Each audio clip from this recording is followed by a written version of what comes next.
ಇವತ್ತಿನ ಮೊದಲ story DK brothers ಕೋಟೆಯಿಂದಲೇ ಅಮಿತ್ ಶಾ ರಣಕಹಳೆ ಮೊಳಗಿಸಿದ್ದಾರೆ. ರೋಡ್ ಶೋ ಮೂಲಕ ಅಲೆ ಎಬ್ಬಿಸಿದ ಅಮಿತ್ ಶಾ ಚನ್ನಪಟ್ಟಣದಲ್ಲಿ ರೋಡ್ ಶೋ ಮಾಡಿದ್ದಾರೆ. ಬಿಜೆಪಿ ತಂತ್ರ ಏನು ಹಾಗಾದ್ರೆ?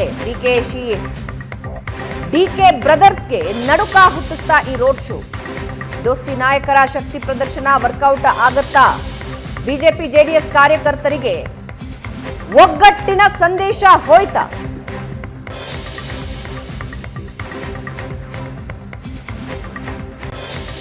ಚನ್ನಪಟ್ಟಣದಲ್ಲಿ ರೋಡ್ ಶೋ ಮಾಡಲಾಯಿತು.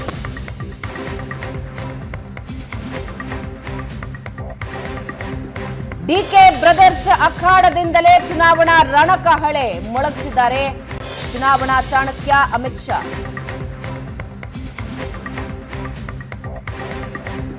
ಡಿಸಿಎಂ ಡಿಕೆ ಶಿವಕುಮಾರ್ರನ್ನ ಕ್ಷೇತ್ರದಲ್ಲೇ ಕಟ್ಟಿ ಹಾಕೋದು, ರಾಜ್ಯದಾದ್ಯಂತ ಡಿಕೆಶಿ ಹೆಚ್ಚು ಓಡಾಡದಂತೆ ತಡೆಯೋ ಉದ್ದೇಶನೂ ಇದರ ಹಿಂದೆ ಇದೆ. ಡಿಕೆ ಸುರೇಶ್ ಕ್ಷೇತ್ರ ಬಿಟ್ಟು ಹೋಗದಂತೆ ತಡೆಯೋದು, ಬಿಜೆಪಿ ಜೆಡಿಎಸ್ ಮೈತ್ರಿಯ ಶಕ್ತಿ ಪ್ರದರ್ಶನ ಮಾಡೋದು, ಹಾಗೆ ಕಾರ್ಯಕರ್ತರಿಗೆ ಸಂದೇಶ ರವಾನೆ ಮಾಡೋದು. ನಿನ್ನೆ ಜನ ಸೇರಿದ್ದನ್ನ ನೀವು ನೋಡ್ತಾ ಇದ್ದೀರಾ.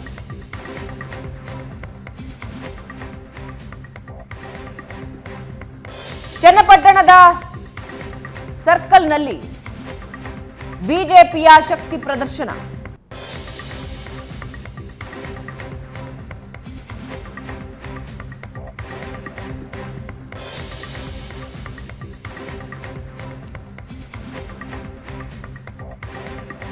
ಇವತ್ತಿನ ರೋಡ್ ಶೋ ಅಮಿತ್ ಶಾ ಅವರ ನೇತೃತ್ವದಲ್ಲಿ ಚನ್ನಪಟ್ಟಣದಲ್ಲೇ ಪ್ರಾರಂಭ ಆಗಿದೆ. ಇದು ಕರ್ನಾಟಕ ರಾಜ್ಯಕ್ಕೆ ಸಂದೇಶ. ಬಿಜೆಪಿಯ 28 ಅಭ್ಯರ್ಥಿಗಳು ಗೆಲ್ತಕ್ಕಂಥದ್ದಕ್ಕೆ ಚನ್ನಪಟ್ಟಣ ಕ್ಷೇತ್ರದ ಮತದಾರ ಬಂಧುಗಳು, ಕಾರ್ಯಕರ್ತರುಗಳು ಇವತ್ತು ಈ ಒಂದು ರ್ಯಾಲಿಯನ್ನು ಅತ್ಯಂತ ದೊಡ್ಡ ಮಟ್ಟದಲ್ಲಿ ಯಶಸ್ಸುಗೊಳಿಸತಕ್ಕಂಥ ಮುಖಾಂತರ ಉತ್ತರವನ್ನು ಕೊಟ್ಟಿದ್ದಾರೆ. ಬೆಂಗಳೂರು ಗ್ರಾಮಾಂತರದಲ್ಲಿ ನಾವೇ ಗೆಲ್ಲೋದಂತ ಡಿಕೆ ಬ್ರದರ್ಸ್ ಓಡಾಡ್ತಿದ್ದಾರೆ. ಅದು ಅದೇ ಭ್ರಮೆನಲ್ಲಿ ಇರಲಿ. ಬೆಂಗಳೂರು ನಗರದ ನಾಗರಿಕರು ಆ ಭ್ರಮೆಯಿಂದ ಅವ್ರನ್ನ ಕೆಳಗಿಳಿಸ್ತಕ್ಕಂಥ ಕಾಲ ದೂರ ಇಲ್ಲ. ಮೊದಲನೇ ಕ್ಷೇತ್ರವನ್ನ ಅಮಿತ್ ಶಾ ಅವರು ಬೆಂಗಳೂರು ಗ್ರಾಮಾಂತರ ಆಯ್ಕೆ ಮಾಡಿಕೊಂಡಿದ್ದಾರೆ. ಏನ್ ಸಂದೇಶ? ಅದಕ್ಕೆ ಕಾರಣ ಬೆಂಗಳೂರು ಗ್ರಾಮಾಂತರ ಲೋಕಸಭಾ ಕ್ಷೇತ್ರದ ಬಗ್ಗೆ ಇರ್ತಕ್ಕಂಥ ಅಭಿಮಾನ ಒಂದು ಕಡೆ.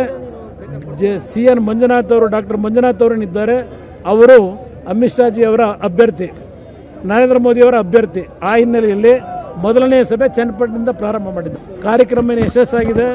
ಭಾರತೀಯ ಜನತಾ ಪಕ್ಷ ಮತ್ತು JDSನ ಕಾರ್ಯಕರ್ತರು ಮತ್ತು ನಮ್ಮ ಯೋಗೀಶ್ ಅವರು, ನನ್ನ ಸ್ನೇಹಿತರು, ನಾವೆಲ್ಲ ಇವತ್ತು ಒಟ್ಟಾಗಿ ಕಾರ್ಯಕ್ರಮ ಯಶಸ್ಸುಗೊಳಿಸಕ್ಕಂತ ನಮ್ಮ ಪಕ್ಷದ ಮುಖಂಡರುಗಳು ಜಯಮತ್ತು ಇರ್ಬೋದು, ಹಲವಾರು ನಮ್ಮ ಪಕ್ಷದ ಮುಖಂಡರು ಯಾರ ಹೆಸರನ್ನು ಹೇಳಲಿಲ್ಲ ಅಂತೇಳಿ ಯಾರು ಅನ್ಯತಾ ಭಾವಿಸ್ತಕ್ಕಂಥದ್ದಲ್ಲ. ಎಲ್ಲ ಎರಡೂ ಪಕ್ಷದ ಮುಖಂಡರುಗಳು ಒಗ್ಗಟ್ಟಾಗಿ ಇವತ್ತು ರಾಜ್ಯದಲ್ಲಿ ಬಿಜೆಪಿ ಜನತಾದಳದ ಮೈತ್ರಿಯನ್ನು ಜನ ಒಪ್ಪಿದ್ದಾರೆ ಅಂತಕ್ಕಂಥ ಸಂದೇಶ ಇಲ್ಲಿಂದ ಇವತ್ತು ಕೊಟ್ಟಿದ್ದಾರೆ. ರಾತ್ರಿ ನಿದ್ದೆ ಮಾಡಲಾರು ಇಲ್ಲ, ಹಲವಾರು ವಿಷಯಗಳು ಚುನಾವಣೆಯಲ್ಲಿ 28 ಸ್ಥಾನ ಗೆಲ್ತಕ್ಕಂಥ ನಿಟ್ಟಲ್ಲಿ ಚರ್ಚೆಗಳಾಗಿದೆ. मेरे साथ बोलिए भारत माता की, भारत माता की जय श्री राम, जय जय श्री राम। आज के कार्यक्रम में मेरे साथ मंच पर उपस्थित श्रीमान कुमार स्वामी जी, पूर्व मुख्यमंत्री कर्नाटक प्रदेश, भाजपा के युवा अध्यक्ष विजयेंद्र येदुरप्पा जी, और हमारे अभ्यर्थी जिनको आपको जिताना है, डॉक्टर मंजुनाथ जी, और बेंगलोर ग्रामीण क्षेत्र से एक ही विधानसभा से आए हुए प्यारे भाइयों बहनों युवाओं, आप सभी को नमस्कार।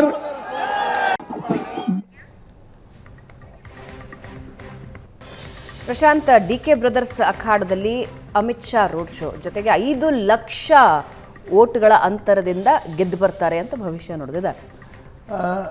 ಭವನ ನೋಡಿ, 2013ರ ಉಪಚುನಾವಣೆಯ ನಂತರ ಆ ಕ್ಷೇತ್ರ ಸತತವಾಗಿ ಈಗ ಡಿ ಕೆ ಸುರೇಶ್ ಬಳಿ ಇದೆ. 3 ಬಾರಿ ಗೆದ್ದಿದ್ದಾರೆ. 13ರ ಉಪಚುನಾವಣೆ, 14, 19ರಲ್ಲಿ ಡಿ ಕೆ ಸುರೇಶ್ ಗೆದ್ದಿದ್ದಾರೆ. ಅದಕ್ಕೂ ಮುಂಚೆ ಬಿಜೆಪಿ ಯಾವತ್ತೂ ಈ ಕ್ಷೇತ್ರವನ್ನು ಗೆದ್ದುಕೊಂಡಿಲ್ಲ.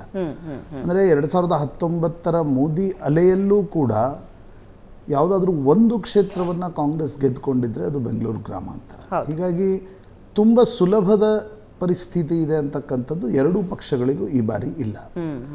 ಆದರೆ ಒಂದು ಸ್ಟ್ರಾಟಜಿ ನೋಡಿ, ಬಿ ಜೆ ಪಿ ಮತ್ತು ಜೆ ಡಿ ಎಸ್ನ ಬಹುತೇಕ ಸ್ಟ್ರಾಟಜಿಗಳಲ್ಲಿ ಕಣ್ಣಿಗೆ ಕಾಣುವ ಒಂದು ಒಳ್ಳೆ ಸ್ಟ್ರಾಟಜಿ ಅಂತಂದರೆ ಡಾಕ್ಟರ್ ಮಂಜುನಾಥ್ರನ್ನ ಬೆಂಗಳೂರು ಗ್ರಾಮಾಂತರಕ್ಕೆ ಹಾಕಿರ್ತಕ್ಕಂಥ. Correct correct. ಯಾಕಂದರೆ ಡಿ ಕೆ ಸುರೇಶ್ ವಿರುದ್ಧ ಪ್ರತಿಸ್ಪರ್ಧಿಯೇ ಇಲ್ಲ ಅಂತಕ್ಕಂಥ ಒಂದು ಸ್ಥಿತಿ ಇತ್ತು. ಅದರಿಂದ ಈಗ ಸೋಲು ಗೆಲುವು ನಂತರ ಮತದಾರರು ನಿರ್ಧರಿಸ್ತಾರೆ. ಎರಡೂ ಪಕ್ಷಗಳ ಕಾನ್ಫಿಡೆನ್ಸ್ಗಳನ್ನು ನಾವು ನೋಡ್ತಾ ಇರ್ಬೋದು. ಆದರೆ ಕೊನೆಗೆ ಕೆಳಗೆ ಮತದಾರ ಏನಂತಾರೆ, ಸ್ಟ್ರಾಟಜಿ ಏನು, ಕ್ಷೇತ್ರವಾರು ಏನಾಗುತ್ತೆ, ಇವೆಲ್ಲವೂ ನಂತರದ ಅಂಶಗಳು. ಆದರೆ ಡಾಕ್ಟರ್ ಮಂಜುನಾಥ್ ಒಂದು ಪ್ರಬಲ ಸ್ಪರ್ಧೆಯನ್ನು ಡಿ ಕೆ ಸುರೇಶ್ಗೆ ಒಡ್ತಾ ಇದ್ದಾರೆ ಅಂತಕ್ಕಂಥದ್ದು ಮೇಲ್ನೋಟಕ್ಕೆ ಅನ್ನಿಸ್ತಾ ಇದೆ. ಕರೆಕ್ಟ್. ಮತ್ತು ಅದಕ್ಕೆ ಪೂರಕವಾಗಿ ನಿನ್ನೆ ಅಮಿತ್ ಶಾ ಕೂಡ ತನ್ನ ಮೊದಲ ಪ್ರಚಾರ ಸಭೆಯನ್ನು, ಮೊದಲ ರೋಡ್ ಶೋವನ್ನು ಚನ್ನಪಟ್ಟಣದಿಂದ ಆರಂಭಿಸಿರ್ತಕ್ಕಂಥದ್ದು. That is a significant development. ಅಂದರೆ ಬಿ ಜೆ ಪಿ ಮತ್ತು ಜೆ ಡಿ ಎಸ್ನ ಮೈತ್ರಿಕೂಟ ಡಿ ಕೆ ಸುರೇಶ್ರನ್ನ ಟೇಕ್ ಆನ್ ಮಾಡಲೇಬೇಕು ಅಂತಕ್ಕಂಥ ಇಂಟೆಂಟನ್ನು ಪ್ರದರ್ಶಿಸ್ತಾ ಇದೆ ಅನ್ನೋದು ಬಹಳ ಮಹತ್ವಪೂರ್ಣವಾಗಿರ್ತಕ್ಕಂಥ ಸಂಗತಿ. ಯಾಕಂದರೆ ಈ ಮೈತ್ರಿ ಯಶಸ್ವಿ ಅಂತ ಶರ ಬರಿಬೇಕಾದ್ರೆ ಮಂಡ್ಯ, ಬೆಂಗಳೂರು ಗ್ರಾಮಾಂತರ, ಕೋಲಾರ, ಹಾಸನ ಗೆದ್ದರೆ ಈ 4 ಅಭ್ಯರ್ಥಿಗಳು ಗೆದ್ದು, ಚಿಕ್ಕಬಳ್ಳಾಪುರ, ಬೆಂಗಳೂರು ಉತ್ತರ, ದಕ್ಷಿಣ, ಸೆಂಟ್ರಲ್, ಮೈಸೂರು ಗೆದ್ರೆ ಮಾತ್ರ ಬಿಜೆಪಿ ಜೆ ಡಿ ಎಸ್ನ ಮೈತ್ರಿ ವರ್ಕೌಟ್ ಆಗಿದೆ ಅಂತಕ್ಕಂಥ. ಅದು ಯಾವ ಡಿಗ್ರಿಯಲ್ಲಿ ವರ್ಕೌಟ್ ಆಗಿದೆ ಅಂತಕ್ಕಂಥದ್ದು ಯಾವ್ಯಾವ ಕ್ಷೇತ್ರ ಗೆಲ್ತಾರೆ ಅನ್ನೋದ್ರ ಮೇಲೆ ಡಿಪೆಂಡ್ ಆಗಿದೆ. ಆದರೆ ಬೆಂಗಳೂರು ಗ್ರಾಮಾಂತರದಲ್ಲಿ ಡಿ ಕೆ ಸುರೇಶ್ರನ್ನ ಕಟ್ಟಿ ಹಾಕ್ತಕ್ಕಂಥ ಒಂದು ಪ್ರಯತ್ನ, ಆ ಮೂಲಕ ಡಿ ಕೆ ಶಿವಕುಮಾರ್ಗೆ ಒಂದು ಚಾಲೆಂಜ್ ಮಾಡ್ತಕ್ಕಂಥ ಪ್ರಯತ್ನವನ್ನು B J P J D S ಮಾಡ್ತಾ ಇದೆ, ಡಾಕ್ಟರ್ ಮಂಜುನಾಥ್ರನ್ನ ಅಭ್ಯರ್ಥಿಯನ್ನಾಗಿ ತರೋದರ ಮೂಲಕ.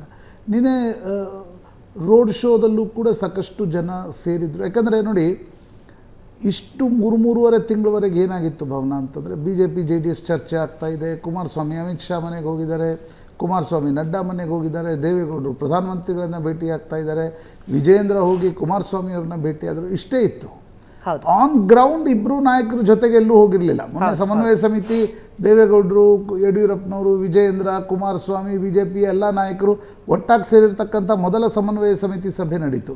ಆದರೆ ಜನರ ಬಳಿ ನೀವು ಹೋದಾಗ ಅದರ ಪ್ರತಿಸ್ಪಂದನೆ ಏನು, ಅದರ ಒಂದು ಪರಿಣಾಮ ಏನು ಅಂತಕ್ಕಂಥದ್ದು ಗೊತ್ತಾಗೋದು ನೀವು ಜನರ ಬಳಿ ಹೋದಾಗ. ಹೀಗಾಗಿ ನಿನ್ನೆ ಅಮಿತ್ ಶಾ ಅವರು ತಮ್ಮ ರೋಡ್ ಶೋವನ್ನು ಚನ್ನಪಟ್ಟಣದಿಂದ ಆರಂಭಿಸಿದ್ದಾರೆ. ಬಿ ಜೆ ಪಿಯ ಪಾಕೆಟ್ಸ್ನಲ್ಲಿ ರಾಜರಾಜೇಶ್ವರಿ ನಗರ, ಆನೇಕಲ್ ಮತ್ತು ಬೆಂಗಳೂರು ದಕ್ಷಿಣದಲ್ಲಿ ಎಷ್ಟು ಲೀಡನ್ನು ಬಿ ಜೆ ಪಿ ತೆಗೆದುಕೊಂಡು ಬರುತ್ತೆ ಮತ್ತು ಉಳಿದ ಚನ್ನಪಟ್ಟಣ, ಮಾಗಡಿ ಮತ್ತು ರಾಮನಗರದಲ್ಲಿ ಎಷ್ಟು ಲೀಡನ್ನು ಜೆ ಡಿ ಎಸ್ ತೆಗೆದುಕೊಂಡು ಬರುತ್ತೆ, ಅದು ಕನಕ್ಪುರದಲ್ಲಿ ಡಿ ಕೆ ಸುರೇಶ್ ಎಷ್ಟು ಲೀಡನ್ನು ತೆಗೆದುಕೊಳ್ತಾರೆ, ಇವೆಲ್ಲ ಅಂಶಗಳ ಆಧಾರದ ಮೇಲೆ ಗೆಲುವು ಸೋಲು ನಿರ್ಧಾರ ಆಗುತ್ತೆ. ನನಗನ್ಸುತ್ತೆ ಬೆಂಗಳೂರು ಗ್ರಾಮಾಂತರ ಈಗಲೇ ಗೆಲುವಿನ ಶರವನ್ನು ಯಾರಿಗೂ ಕೂಡ ಬರೆಯುವ ಸ್ಥಿತಿಯಲ್ಲಿಲ್ಲ. This is fight. ಮತ್ತದು ನೆಕ್ ಆ್ಯಂಡ್ ನೆಕ್ ಆಗತ್ತೆ. ಕೊನೆ ಕ್ಷಣದವರೆಗೂ ಕೂಡ ನಿಮಗೊಂದು ಕುತೂಹಲ ಬೆಂಗಳೂರು ಗ್ರಾಮಾಂತರದಲ್ಲಿ ಇರುತ್ತೆ ಅಂತ ಅನಿಸುತ್ತೆ. ಈ ಹಿಂದಿನ ಹಿಸ್ಟ್ರಿ ನೋಡೋದಾದರೆ 1.5 ಲಕ್ಷ, 2 ಲಕ್ಷ ಲೀಡು, 2.5 ಲಕ್ಷ ಲೀಡ್ಗಳನ್ನು ನಾವು ನೋಡ್ತಾ ಇದ್ದೀವಿ. ಇಲ್ಲಿ ಹಾಗೆ ದೊಡ್ಡ ಲೀಡ್ ಸಿಗುತ್ತೆ ಅಂತ ಅನಿಸ್ತಾ ಇಲ್ವಾ? ಅಲ್ಲ ನೋಡಿ, ಅನೇಕ ಬಾರಿ ಏನಾಗುತ್ತೆ, ಭಾಳ ಕ್ಲೋಸ್ ಫೈಟ್ ಅಂದ ತಕ್ಷಣ ಲೀಡ್ ಕಡಿಮೆ ಆಗಿಬಿಡುತ್ತೆ ಅಂತಕ್ಕಂಥದ್ರ ಭಾವನೆ. Close fight in the sense ನೀವು ಇವತ್ತಿನ ಕ್ಷಣದಲ್ಲಿ ನಿರ್ಧರಿಸ್ಲಿಕ್ಕಾಗಲ್ಲ. ರೈಟ್. ಈಗ ಕೊನೆ ಕೊನೆ ಕೊನೆ ಕೊನೆ ಹೇಗೆ ಹೋಗುತ್ತೆ ಅನ್ನೋದು ಗೊತ್ತಾಗಲ್ಲ ಅನೇಕ ಬಾರಿ. ಈಗ ಸುಮಲತಾ ಕ್ಲೋಸ್ ಫೈಟ್, ಎಷ್ಟು ಲಕ್ಷಗಳ ಮತಾಂತರದಿಂದ ಗೆದ್ದರು. ಸೊ ಕ್ಲೋಸ್ ಫೈಟ್ ಅಂದ ತಕ್ಷಣ ಫೋಟೋ ಫಿನಿಶ್ ಆಗುತ್ತೆ, 10,000 20,000 ನಿರ್ಧಾರ ಆಗುತ್ತೆ ಅಂತ ಅನ್ನಿಸ್ತಾ ಇಲ್ಲ.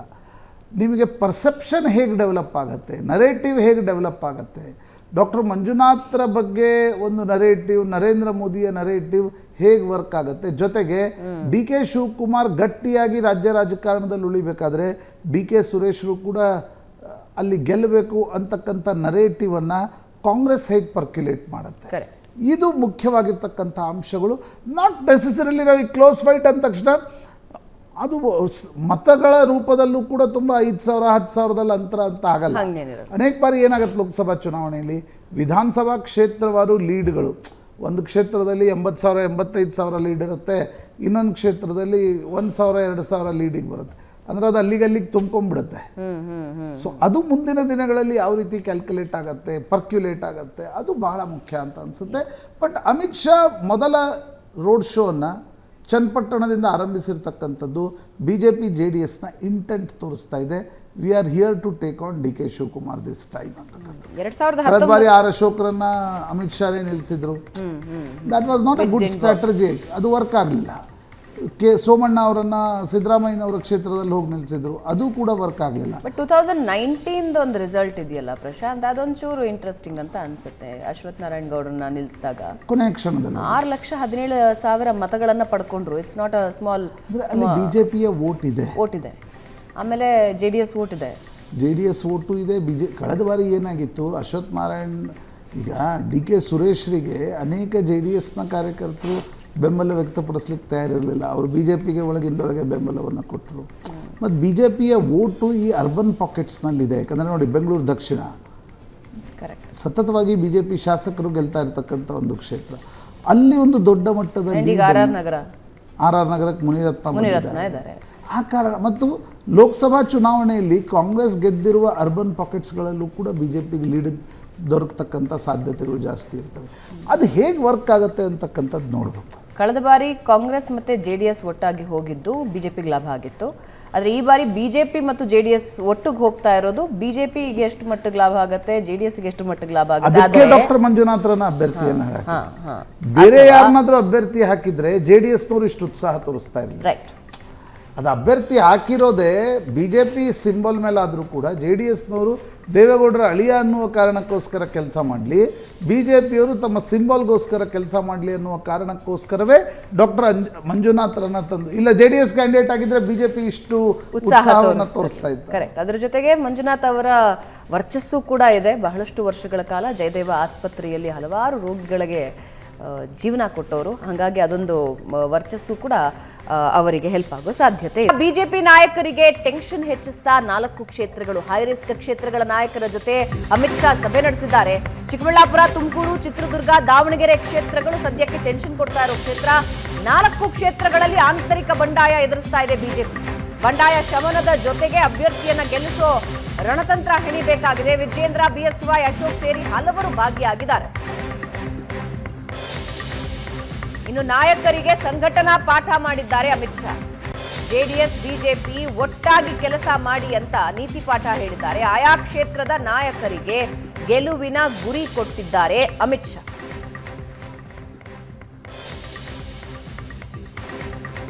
ಇರೋ ಕ್ಷೇತ್ರಗಳು ಕೂಡ ಚರ್ಚೆ ಮಾಡಿ ಆ ಸಮಸ್ಯೆಗಳನ್ನೆಲ್ಲ ಕ್ಲಿಯರ್ ಮಾಡಿದ್ದಾರೆ. ಯಾವುದೇ ಸಮಸ್ಯೆಗಳಿಲ್ಲ. ಒಟ್ಟಾರೆ ಮತ್ತೊಮ್ಮೆ ಮೋದಿ ಈ ಘೋಷಣೆಯೊಂದಿಗೆ ನಾವು ಹೊರಡ್ತಾ ಇದ್ದೀವಿ. ಬಿಡ್ರಯ್ಯೋ, ಸಾವಿರಾರು ಜನ ಇರ್ತಾರೆ. ಅದೇನ್ರಯ್ಯ ಒಂದು ಮಾಧುಸ್ವಾಮಿ ಮಾದಪ್ಪನೇ ನನ್ನ ಜೊತೆಲಿ ಇರ್ಬೇಕಾದ್ರೆ ಮಾಧುಸ್ವಾಮಿ ಏನಪ್ಪ, ಮಲೆ ಮಾದೇಶ್ವರ್ ನನ್ನ ಜೊತೆಲಿದ್ದಾರೆ. ಸಮಸ್ಯೆ ಇರೋ ಕ್ಷೇತ್ರಗಳು ಕೂಡ ಚರ್ಚೆ ಮಾಡಿ ಆ ಸಮಸ್ಯೆಗಳನ್ನೆಲ್ಲ ಕ್ಲಿಯರ್ ಮಾಡಿದ್ದಾರೆ. ಯಾವುದೇ ಸಮಸ್ಯೆಗಳಿಲ್ಲ. ಒಟ್ಟಾರೆ ಮತ್ತೊಮ್ಮೆ ಮೋದಿ ಈ ಘೋಷಣೆಯೊಂದಿಗೆ ನಾವು ಹೊರಡ್ತಾ ಇದ್ದೀವಿ. ಬಿಡ್ರಯ್ಯೋ, ಸಾವಿರಾರು ಜನ ಇರ್ತಾರೆ. ಅದೇನ್ರಯ್ಯ ಒಂದು ಮಾಧುಸ್ವಾಮಿ ಮಾದಪ್ಪನೇ ನನ್ನ ಜೊತೆಲಿ ಇರ್ಬೇಕಾದ್ರೆ ಮಾಧುಸ್ವಾಮಿ ಏನಪ್ಪ, ಮಲೆ ಮಾದೇಶ್ವರ್. ಪ್ರಶಾಂತ್, 4 ಕ್ಷೇತ್ರಗಳಲ್ಲಿರೋ ಅಸಮಾಧಾನನ ಕಡಿಮೆ ಮಾಡಬೇಕು. ಆಮೇಲೆ ಅಲ್ಲಿನ ನಾಯಕರಿಗೆ ಟಾಸ್ಕ್ ನೀಡಿದ್ದಾರೆ ಅಮಿತ್ ಶಾ, ಗೆಲ್ಲಿಸ್ಕೊಂಡು ಬರಬೇಕಾಗಿರೋ ಜವಾಬ್ದಾರಿ ನಿಮ್ಮದು ಅಂತ. ಹೌ ಇಟ್ಸ್ಕೊಂಡು ಹೋಗ್ಬೇಕು ಅಂದರೆ ಇವಾಗ ಅಮಿತ್ ಶಾ ಬಂದು ಮಾತಾಡಿದ ತಕ್ಷಣ ಎಲ್ಲರೂ ಅಸಮಾಧಾನ ಬದಿಗಿಟ್ಟು ಕೆಲಸ ಶುರು ಮಾಡ್ತಾರೆ. ನೋಡಿ ಭವನ, ಕರ್ನಾಟಕದ BJPಯಲ್ಲಿ ಒಂದು ದೊಡ್ಡ ಸಮಸ್ಯೆ ಇದೆ. ಏನು ಸಮಸ್ಯೆ ಅಂದರೆ ಟಿಕೆಟ್ ಹಂಚಿಕೆಯ ಲಾಜಿಕ್ಗಳು ಮತ್ತು ಟಿಕೆಟ್ ಹಂಚಿಕೆಯ ಸರಿ ತಪ್ಪುಗಳು ಕಾರ್ಯಕರ್ತರಿಗೆ ಅದನ್ನು ಮನವರಿಕೆ ಮಾಡಿಕೊಡುವಲ್ಲಿ ರಾಜ್ಯ BJP ಮತ್ತು ರಾಷ್ಟ್ರೀಯ BJP ಎರಡೂ ಯಶಸ್ವಿಯಾಗಿಲ್ಲ. ಅನೇಕ ಬಾರಿ ಏನಾಗುತ್ತೆ, ಒಂದು ಪಕ್ಷ ಒಂದು ನಿರ್ಧಾರವನ್ನು ತೆಗೆದುಕೊಳ್ಳುತ್ತೆ ಅಂತ ತಿಳ್ಕೊಳ್ಳೋಣ. ಅದರ ಶೇರ್ ಲಾಜಿಕ್ನಲ್ಲೇ ಈಗ ನಿಮ್ಮ ರಾಷ್ಟ್ರೀಯ ಪಾರ್ಲಿಮೆಂಟ್ರಿ ಬೋರ್ಡ್ ಒಂದು ನಿರ್ಣಯ ತೆಗೆದುಕೊಳ್ಳಿ, ಅದರ ಲಾಜಿಕ್ನಲ್ಲೇ ಅದು ಪರ್ಕ್ಯುಲೇಟ್ ಆಗಬೇಕು ಕೆಳಗಡೆ. ಏನು ಲಾಜಿಕ್ ಇದೆ ಅದಕ್ಕೆ ಅಂತಕ್ಕಂಥ. ಈಗ ಡಾಕ್ಟರ್ ಮಂಜುನಾಥ್, ನಾನಾಗಲೇ ಹೇಳಿದೆ, ಡಾಕ್ಟರ್ ಮಂಜುನಾಥರ ಕ್ಯಾಂಡಿಡೇಟ್ ನೋಡಿ, ಗೆಲ್ತಾರೋ ಸೋಲ್ತಾರೋ ಮುಂದಿನ ಪ್ರಶ್ನೆ. ಹೌದು. ಆದರೆ ಡಾಕ್ಟರ್ ಮಂಜುನಾಥ್ಗಿಂತ ಒಳ್ಳೆಯ ಅಭ್ಯರ್ಥಿ ಬೆಂಗಳೂರು ಗ್ರಾಮಾಂತರಕ್ಕೆ ಹಾಕ್ಲಿಕ್ಕೆ ಸಾಧ್ಯ ಇಲ್ಲ. ಯಾಕಂದರೆ BJP ಎಂದು ಗೆದ್ದಿರದ ಕ್ಷೇತ್ರ ಅದು, ಮತ್ತು ಅದರಲ್ಲಿ ದೇವೇಗೌಡರ ಕುಟುಂಬ. ಆದರೆ ನೀವು ಬೇರೆ ಕಡೆ ನೋಡಿ, ಈಗ ದಾವಣಗೆರೆಗೆ GM ಸಿದ್ದೇಶ್ ಕ್ಯಾಂಡಿಡೇಟ್ 4 ಬಾರಿ ಗೆದ್ದರು. ಅದಕ್ಕಿಂತ ಹಿಂದೆ ಅವರು ತಂದೆ ಗೆದ್ದಿದ್ರು. ನೀವು ಟಿಕೆಟ್ ಕೊಡುವಾಗಲೇ ಈ ಸರ್ಕಸ್ಗಳನ್ನು ಮಾಡಿಕೊಟ್ಟಿದ್ರೆ, ಎಲ್ಲರನ್ನ ಮನವೊಲಿಸಿ ಟಿಕೆಟ್ ಕೊಟ್ಟಿದ್ರೆ ಇಷ್ಟೊಂದು ದೊಡ್ಡ ರಾದ್ಧಾಂತ ಆಗ್ತಾ ಇರಲಿಲ್ಲ. ಯಡಿಯೂರಪ್ಪನವ್ರು ಹೋಗಬೇಕು, ಅಮಿತ್ ಶಾ ಬಂದು ಒಂದು ಕ್ಷೇತ್ರದ ಭಿನ್ನಾಭಿಪ್ರಾಯಗಳನ್ನು ಬಗೆಹರಿಸಲಿಕ್ಕೆ ಕೋರ್ ಕಮಿಟಿ ಸಭೆ ಕರಿಬೇಕು ಅಂತಕ್ಕಂಥ ಸ್ಥಿತಿ ಉದ್ಭವ ಆಗ್ತಾ ಇರಲಿಲ್ಲ. ಚಿತ್ರದುರ್ಗ ಗೋವಿಂದ ಕಾರಜೋಳರಿಗೆ ಟಿಕೆಟ್ ಕೊಡಲಾಯಿತು. ನೀವು ಈ ಪರ್ಮ್ಯುಟೇಷನ್ಸ್ ಕಾಂಬಿನೇಷನ್, ನೀವೇನು ಅಧಿಕಾರದಲ್ಲಿಲ್ಲ, ನೀವು ವಿರೋಧ ಪಕ್ಷದಲ್ಲಿದ್ದೀರಿ. ಈ ಪರ್ಮ್ಯುಟೇಷನ್ಸ್ ಕಾಂಬಿನೇಷನ್ಸ್ ಅನ್ನು ಫಿಕ್ಸ್ ಮಾಡಲಿಕ್ಕೆ ನಿಮಗೊಂದು 2-3 ತಿಂಗಳ 4 ತಿಂಗಳ ಅವಕಾಶ ಇತ್ತು. ಎಲ್ಲರನ್ನ ವಿಶ್ವಾಸಕ್ಕೆ ತೆಗೆದುಕೊಂಡು ಹೇಗೆ ಮಾಡಬೇಕು ಅಂತ ಏನಾಗ್ತಾ ಇದೆ, ಏಕಪಕ್ಷೀಯವಾಗಿ ಟಿಕೆಟ್ ಹಂಚಿಕೆ ಮಾಡೋದ್ರಿಂದ ನಿಮ್ಮ ಕೆಳಗಡೆ ಅದು ಪರ್ಕ್ಯುಲೇಟ್ ಮಾಡಲಿಕ್ಕೆ, ಮನವರಿಕೆ ಮಾಡಲಿಕ್ಕೆ, ಚುನಾವಣೆ ಹೊಸ್ತಿ ಯುದ್ಧ ಕಾಲದಲ್ಲೇ ನೀವೆಲ್ಲವನ್ನ ಮಾಡತಕ್ಕಂಥ ಒಂದು ವಿಚಿತ್ರ ಸ್ಥಿತಿ ನಿರ್ಮಾಣ ಆಗಿದೆ. ಆ ಕಾರಣದಿಂದ ಸ್ವತಃ ಅಮಿತ್ ಶಾ ಬಂದು ಅಲ್ಲಿನ ಕೋರ್ ಕಮಿಟಿಗಳ ಸಭೆಗಳನ್ನು ಕರೆಯುವ ಅನಿವಾರ್ಯತೆ ಸೃಷ್ಟಿಯಾಯಿತು. ಈಗ ದಾವಣಗೆರೆ, ಚಿತ್ರದುರ್ಗ, ಚಿಕ್ಕಬಳ್ಳಾಪುರ ಅಗೇನ್ ಡಾಕ್ಟರ್ ಸುಧಾಕರ್ ಈಗ ಅಭ್ಯರ್ಥಿ ಅಂತ ಮಾಡಿರೋದು ಕೊನೆಯ ಕ್ಷಣದಲ್ಲಿ ಅಭ್ಯರ್ಥಿ ಮಾಡಿದ್ದೀರಿ. ಡಾಕ್ಟರ್ ಸುಧಾಕರ್ ಬಗ್ಗೆ ರಾಜ್ಯ BJPಯಲ್ಲೇ ಅನೇಕರಿಗೆ ರಿಸರ್ವೇಷನ್ಸ್ಗಳಿವೆ. ವಿಜಯೇಂದ್ರ ಮತ್ತು ಯಡಿಯೂರಪ್ಪನವ್ರಿಗೆ ರಿಸರ್ವೇಷನ್ಸ್ಗಳಿದ್ವು. SR ವಿಶ್ವನಾಥ್ ಇವತ್ತಿಗೂ ಕೂಡ ಹೇಳ್ತಾ ಇದ್ದಾರೆ, ಅವರು ಅಲ್ಲಿ ನಿನ್ನೆ ಅಮಿತ್ ಶಾ ಹಿಂದೆ ನಿಂತ್ಕೊಂಡಿದ್ರು. ಆದರೆ SR ವಿಶ್ವನಾಥ್ ಇವತ್ತಿಗೂ ಹೇಳ್ತಾ ಇದ್ದಾರೆ, ನಾನು ಸುಧಾಕರ್ ಜೊತೆ ವೇದಿಕೆಯನ್ನು ಹಂಚಿಕೊಳ್ಳಲ್ಲ. ಇದು ಯಾಕೆ ಆಗ್ತಾ ಇದೆ? ಈಗ ತುಮಕೂರು ಮಾಧುಸ್ವಾಮಿ ಯಡಿಯೂರಪ್ಪನವ್ರನ್ನ ಬಂದು ಭೇಟಿಯಾದರು, ಹೇಳಿದ್ರು ಇಲ್ಲ ನಾನು ಸೋಮಣ್ಣ ಪರವಾಗಿ ಕೆಲಸ ಮಾಡಲ್ಲ ನೋಡಿ ಅಂತ. ಇದು ಯಾಕೆ ಆಗ್ತಾ ಇದೆ ಅಂದರೆ ಭಾವನಾ, ಕರ್ನಾಟಕದ BJPಯಲ್ಲಿ ಯಾರ ಬಗ್ಗೆ ಯಾರಿಗೂ ಗೌರವ, ಯಾರ ಬಗ್ಗೆ ಯಾರಿಗೂ ಅಕಾಮಡೇಟಿವ್ ನೇಚರ್ ಉಳ್ಕೊಂಡಿಲ್ಲ. ಇದು ಬಹುದೊಡ್ಡ ಸಮಸ್ಯೆ. ಹಿರಿಯ ನಾಯಕರೇ ಕಚ್ಚಾಡ್ತಾ ಇದ್ದಾರೆ. ಸದಾನಂದ ಗೌಡರು ಟಿಕೆಟ್ ಸಿಗಲಿಲ್ಲ, ಅವರೊಂದು ಪತ್ರಿಕಾಗೋಷ್ಠಿ ನಡೆಸ್ತಾರೆ. ಈಶ್ವರಪ್ಪನವ್ರು ಟಿಕೆಟ್ ಸಿಗಲಿಲ್ಲ, ಅವರು ಇನ್ನೊಂದು ಎಕ್ಸ್ಟ್ರೀಮ್ ಹೋಗ್ತಾರೆ. ಯಡಿಯೂರಪ್ಪನವ್ರನ್ನ ಅಧಿಕಾರದಿಂದ ಕೆಳಗಿಳಿಸಿದ್ರು, ಅವರು 23ರಲ್ಲಿ ಅನೇಕ ಕ್ಯಾಂಡಿಡೇಟ್ಗಳ ವಿರುದ್ಧ ಕೆಲಸ ಮಾಡಿದರು ಅಂತಕ್ಕಂಥದ್ದು BJPಯಲ್ಲಿ ಚರ್ಚೆ ಆಗುತ್ತೆ. ಪ್ರತಾಪ್ ಸಿಂಹ ಅವರಿಗೆ ಟಿಕೆಟ್ ಸಿಗಲಿಲ್ಲ, ಅವರೊಂದು 3-4 ದಿನ ಹೇಳಿಕೆಗಳ ಮೇಲೆ ಹೇಳಿಕೆ ಕೊಟ್ಟರು, ಯದುವೀರರ AC ರೂಮ್ನಲ್ಲಿ ಅಂತ ಅವರೇ ಒಂದು ನರೇಟಿವನ್ನು ಫಿಕ್ಸ್ ಮಾಡುವಂಥ ಪ್ರಯತ್ನ. ನಾನು ಹೇಳ್ತಾ ಇರೋದು, ನಾನು ಗಮನಿಸಿದಂತೆ ರಾಜ್ಯ BJPಯ ಬಹುದೊಡ್ಡ ಸಮಸ್ಯೆ ಬಾಯಿಗೆ ಬೀಗ ಹಾಕದೇ ಇರೋದು. ಅದು 2006ರಿಂದಲೂ ನಾವು ನೋಡ್ತಾ ಇದ್ದೀವಿ, ಇವತ್ತು ಅದು ಕಂಟಿನ್ಯೂ ಆಗ್ತಾ ಇದೆ. ಈಗ ನಿನ್ನೆ ಅಮಿತ್ ಶಾ ಅವರ ಸಭೆಯಲ್ಲಿ ಸರಿ ನಾವು ಹೇಳ್ತೀವಿ ಟಾಸ್ಕ್ ಕೊಟ್ಟಿದ್ದಾರೆ, ಅದಕ್ಕೆ ಯಾಕೆ ಟಾಸ್ಕ್ ಪಾಲಿಸ್ತಾರೆ ರೀ? 2024 ಚುನಾವಣೆ ಆದಮೇಲೆ 28ರ ಚುನಾವಣೆನೇ ಇರೋದು. ಭಿನ್ನಾಭಿಪ್ರಾಯ ಅಸಮಾಧಾನವನ್ನು ಬಗೆಹರಿಸಲಿಕ್ಕೆ ನಿಮ್ಮ ಬಳಿ ಇರತಕ್ಕಂಥ ಮಂತ್ರದಂಡ ಏನು? ಕೇವಲ ನರೇಂದ್ರ ಮೋದಿ ಹೆಸರು ಮಾತ್ರ. ಅದು ಬಿಟ್ಟರೆ ಬೇರೆ ಮಂತ್ರದಂಡ ಕಾಣ್ತಾ ಇಲ್ಲ. ಆ ಕಾರಣದಿಂದ ಇದು ಕಗ್ಗಂಟಾಗ್ತಾ ಇದೆ. ಈಗ ರೇಣುಕಾಚಾರ್ಯ, ಕರುಣಾಕರ್ ರೆಡ್ಡಿ, ಉಳಿದವರೆಲ್ಲರೂ ಈಗ ಮೊನ್ನೆ ಯಡಿಯೂರಪ್ಪನವ್ರ ಬಗೆಹರಿಸಿದ್ರು. ನಿನ್ನೆ ಸಿದ್ದೇಶ್ ಏನು ಹೇಳಿದರು ಮೀಟಿಂಗ್ನಲ್ಲಿ, ನನಗೆ ಸಹಕಾರ ಸಿಗ್ತಾ ಇಲ್ಲ ಅಂತ. ರೇಣುಕಾಚಾರ್ಯ ತಕ್ಷಣಕ್ಕೆ ಮೀಟಿಂಗಲ್ಲಿ ಹೇಳಿದ್ರಂತೆ, ನಿಮ್ಗೆ ಸಹಕಾರ ಸಿಗ್ತಾ ಇಲ್ಲ ಅಂತಂದರೆ 4 ಬಾರಿ ಗೆಲ್ಸಿ ಕಳಿಸ್ತೀವಿ, ನೀವು ನಮಗೆ ಸರಿಯಾಗಿ ಮಾತಾಡಲಿಲ್ಲ ಅಂದರೆ ನಾವೇನು ಮಾಡಬೇಕು? ಅಂದರೆ ಇದು ಅಮಿತ್ ಶಾ ಅವರ ಎದುರೇ ವ್ಯಕ್ತವಾಗುತ್ತೆ. ಅಂದರೆ ಜಸ್ಟ್ ಥಿಂಕ್ ಕೆಳಗಡೆ ಏನಾಗಿರಬೇಕು ಅಂತ. ಕರೆಕ್ಟ್. ಒಂದು ಕಾಲದ ಕಾಂಗ್ರೆಸ್ನ ಕಚ್ಚಾಟ ಸ್ವರೂಪದಲ್ಲಿ ಈಗ ಕರ್ನಾಟಕದ BJP ಎಲ್ಲ ಕಚ್ಚಾಟ ಕಾಣ್ತಾ ಇದೆ. ಹೈಕಮಾಂಡ್ ಅದಕ್ಕೊಂದು ಪರಿಹಾರದ ರೂಪದಲ್ಲಿ ಕಾಣಬೇಕಿತ್ತು.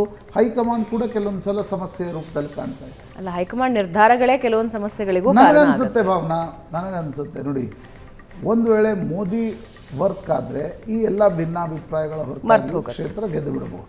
ಇಲ್ಲ ಅಂದರೆ ಮೋದಿ ವರ್ಕ್ ಆಗದೇ ಇದ್ದರೆ ಈಗ ದಾವಣಗೆರೆ ನೋಡಿ, ಶಾಮನೂರ್ ಫ್ಯಾಮಿಲಿಯಿಂದ ನಿಂತಾಗಲೆಲ್ಲ 20-25 ಸಾವಿರ ಮತಗಳ ಅಂತರದಲ್ಲಿ ರಿಸಲ್ಟ್ ಬಂದಿದೆ. ಸೊ 25,000 ಒಂದು ಕ್ಷೇತ್ರದಲ್ಲಿ ಮೈನಸ್ ಆದರೂ ಕ್ಷೇತ್ರ ಹೋಯಿತು. ಹೀಗಾಗಿ ಈ ಕ್ಷೇತ್ರಗಳಲ್ಲಿ ನೋಡಿ, ನನಗೆ ಇದು ಬಂಡಾಯ ಇಲ್ಲ, ಅಲ್ಲಿ ಯಾರೂ ಬಂಡಾಯ ನಿಲ್ತಾ ಇಲ್ಲ. ಆದರೆ ಬೇಸರ, ಅಸಮಾಧಾನ, ಅಸಹಕಾರ ಇದನ್ನು ದೂರ ಮಾಡಲಿಕ್ಕೆ ಮಂತ್ರದಂಡ ಏನು? ಮೊದಲು ಒಂದು RSSನ ಮಂತ್ರದಂಡ ಇತ್ತು. RSSನ ಪ್ರಮುಖರು ಕರೆದು ಹೇಳಿದರೆ ಸಾಲ್ವ್ ಆಗ್ತಾಯಿತ್ತು. ಈಗ ಐದರ್ ಯಡಿಯೂರಪ್ಪನವ್ರು ಮಾಡಬೇಕು, ಇಲ್ಲ ಅಂದರೆ ನರೇಂದ್ರ ಮೋದಿ ಮಾಡಬೇಕು. ಆದರೆ ಹೈಕಮಾಂಡ್ ಕೂಡ ರಾಜ್ಯದ ಸಿಚುವೇಶನ್ ಅಳಿಯೋದ್ರಲ್ಲಿ ಎಡುತ್ತಾನೆ ಇದೆ ಅಂತ ನನಗಂತೂ ಅನ್ನಿಸ್ತಾ ಇದೆ. ಒಂದೇ ಒಂದು ಸೇವಿಯರ್ BJP ಕಾಣ್ತಾ ಇರೋದು BJPಯ ಮತದಾರರು ಮೋದಿ ಕಾರಣದಿಂದ ಈ ಸಮಸ್ಯೆ ಇರುತ್ತಪ್ಪ, ಇದನ್ನ ಪಕ್ಕದಲ್ಲಿಡೋಣ, ಮೋದಿ ನೋಡೋಣ ಅಂದ್ರೆ ಪ್ಲಸ್ ಆಗುತ್ತೆ, ಏನಾದ್ರೆ ಪ್ಲಸ್ ಆಗುತ್ತೆ. ಇಲ್ಲ ಆಯಾ ಕ್ಷೇತ್ರಗಳಲ್ಲಿ ಏಟ್ ತಿನ್ನೋದು ಗ್ಯಾರಂಟಿ. ನಡೆಯದೆ ಅಲ್ಲಿ ಜಾತಿ ಪ್ರಮುಖ ಆಗುತ್ತೆ, ನಾಯಕರ ಪ್ರಮುಖ ಆಗ್ತಾರೆ ಅಂತಂದ್ರೆ ಬಿಜೆಪಿಗೆ ಸರಿಯಾದ ಏಟ್ ಬೀಳುತ್ತೆ. ಒಂದು ಚಿಕ್ಕ ಬ್ರೇಕ್ ಆದ್ಮೇಲೆ ಶಿವಮೊಗ್ಗ ಕಡೆ ಹೋಗೋಣ. ಮತ್ತೊಂದು ಬಂಡಾಯ, ಈಶ್ವರಪ್ಪ ಅವರು ಬಂಡಾಯ ನಿಲ್ತೀನಿ ಅಂತಿದ್ದಾರೆ. ಈಗ ಸದ್ಯಕ್ಕೆ ದೆಹಲಿ ಕರೀತಾ ಇದ್ದಾರೆ, ಏನಾಗ್ತಾ ಇದೆ ಅಲ್ಲಿ ತಿಳಿಯೋಣ. ಶಿವಮೊಗ್ಗದ ಬಂಡಾಯ ಶಮನಕ್ಕೆ ಅಮಿತ್ ಶಾ ಮುಂದಾಗಿದ್ದಾರೆ. ಮಾಜಿ ಸಚಿವ KS ಈಶ್ವರಪ್ಪಗೆ ಅಮಿತ್ ಶಾ ಫೋನ್ ಕರೆ ಮಾಡಿದ್ದಾರೆ. ಇವತ್ತು ದೆಹಲಿಗೆ ಬನ್ನಿ ಅಂತ ಬುಲಾವ್ ನೀಡಿದ್ದಾರೆ. ಅಮಿತ್ ಶಾ ಸೂಚನೆಯಂತೆ ದೆಹಲಿಗೆ ಹೋಗೋದಕ್ಕೆ ಈಶ್ವರಪ್ಪ ನಿರ್ಧಾರ ಮಾಡಿದ್ದಾರೆ. ಅಮಿತ್ ಶಾ ಭೇಟಿ ಆದ ಮೇಲೆ KS ಈಶ್ವರಪ್ಪ ತಣ್ಣಗಾಗ್ತಾರಾ? ಬಂಡಾಯದಿಂದ ಹಿಂದೆ ಸರಿಯೋದಕ್ಕೆ ಷರತ್ತು ವಿಧಿಸ್ತಾರಾ?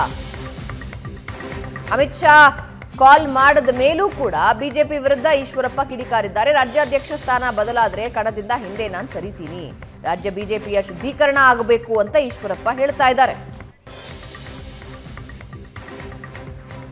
ಅದೇ ಗೃಹ ಮಂತ್ರಿ ಅಮಿತ್ ಶಾ ಅವರಿಗೆ ನಾವು ಉಕ್ಕಿನ ಮನುಷ್ಯ ಅಂತ ಕರಿತಾ ಇದ್ವಿ. ಅವರು ಇವತ್ತು ಬೆಳಿಗ್ಗೆ ನನಗೆ ದೂರವಾಣಿ ಮುಖಾಂತರ ಸಂಪರ್ಕ ಮಾಡಿದರು.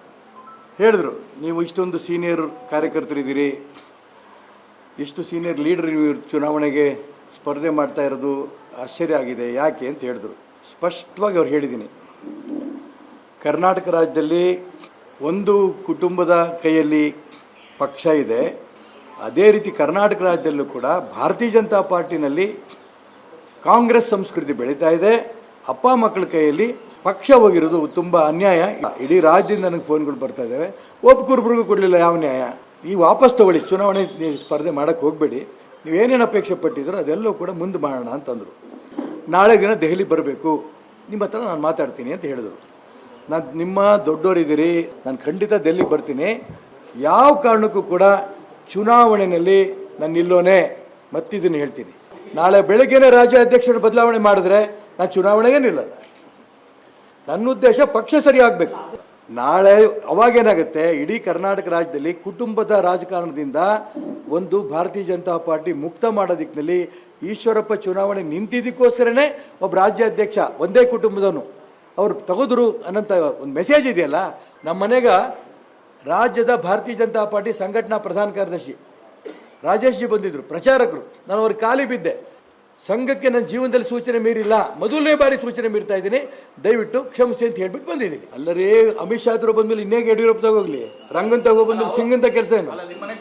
ಕೇಳಪ್ಪ, ರಂಗಂತಾಗೆ ಹೋಗಿ ಬಂದ್ಮೇಲೆ ಸಿಂಗಂತ ಕೆಲಸ ಏನು?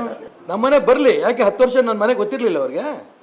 ಮಗ ಸೋಲ್ತೀನಿ ಅಂತ ಗೊತ್ತಾಗಿದೆ ನನ್ನ ಮನೆ ನೆನಪಾಯ್ತಾ? MP ಮನೆಗಳಿಗೆ ಹೋಗ್ತಿದ್ದಾರೆ, MLA ಮನೆಗಳಿಗೆ ಹೋಗ್ತಾರೆ, ಜಿಲ್ಲಾಧ್ಯಕ್ಷರ ಮನೆಗಳಿಗೆ ಹೋಗ್ತಾರೆ, MLCಗಳು ಮನೆಗೆ ಹೋಗ್ತಿದ್ದಾರೆ. ಸಂತೋಷ ಇದೆ. ಯಡಿಯೂರಪ್ಪನ ಎಷ್ಟು ಜನ ಕೇಳಿಲ್ಲ? ಅವ್ರು ಎಷ್ಟು ಜನ ಮೋಸ ಹೋಗಿಲ್ಲ?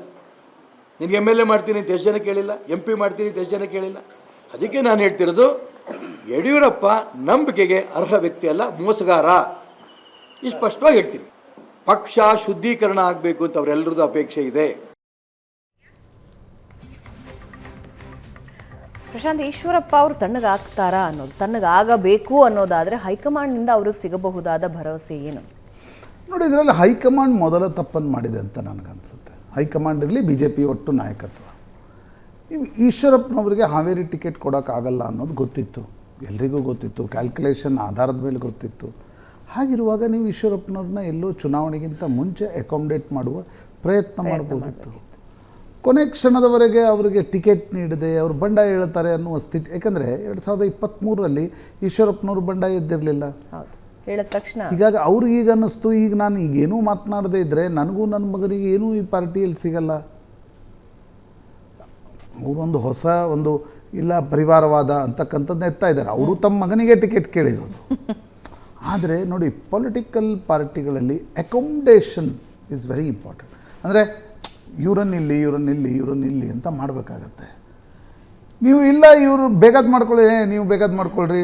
ನೀವು if you push someone to the wall, he will going to be rebel. ಅದು ಥಿಯರಿ ಆಫ್ ಲೈಫ್. ಅದು ಆ್ಯಂಡ್ ಅಷ್ಟು ವರ್ಷಗಳು ಒಬ್ಬ ನಾಯಕ ಕೆಲಸ ಮಾಡಿರ್ತಾರೆ, ಪಕ್ಷಕ್ಕೋಸ್ಕರ ದುಡ್ದಿರ್ತಾರೆ, ಏಕದಮ್ ತೆಗೆದು ಸೈಡಿಗೆ ಹಾಕಿಬಿಡ್ತೀನಿ, that is not a good. ಮತ್ತೆ ನಿಮಗೂ ನಿಮ್ಗೆ ಗೊತ್ತಿದೆ ಅವ್ರಿಗೆ ಕೊಡೋಕ್ಕಾಗಲ್ಲ ಅನ್ನೋದನ್ನು. ನೀವು ರಾಜ್ಯಸಭಾ ಚುನಾವಣೆ ಇತ್ತು, ನಾಳೆ ವಿಧಾನ ಪರಿಷತ್ ಇದೆ, ನಾವು ಅಕಾಮಿಡೇಟ್ ಮಾಡ್ತೀವಿ ಅನ್ನೋದನ್ನು ಹೈಯೆಸ್ಟ್ ಲೆವೆಲ್ನಲ್ಲಿ ಹೇಳಿಸಿದರೆ ಈಶ್ವರಪ್ಪನವರು ಇಷ್ಟೊಂದು ಮುಂದಿನ ಹಂತಕ್ಕೆ ಯಾಕೆ ನೋಡ್ರಿ, ಕೊನೆಗೆ ಎಲ್ರಿಗೂ ಮಹತ್ವಾಕಾಂಕ್ಷೆ ಇದು. ರಾಜಕಾರಣ ಏನು ಸನ್ಯಾಸಿಗಳ ಆಟ ಅಲ್ಲ, ತ್ಯಾಗದ ಆಟ ಅಲ್ಲ ರಾಜಕಾರಣ.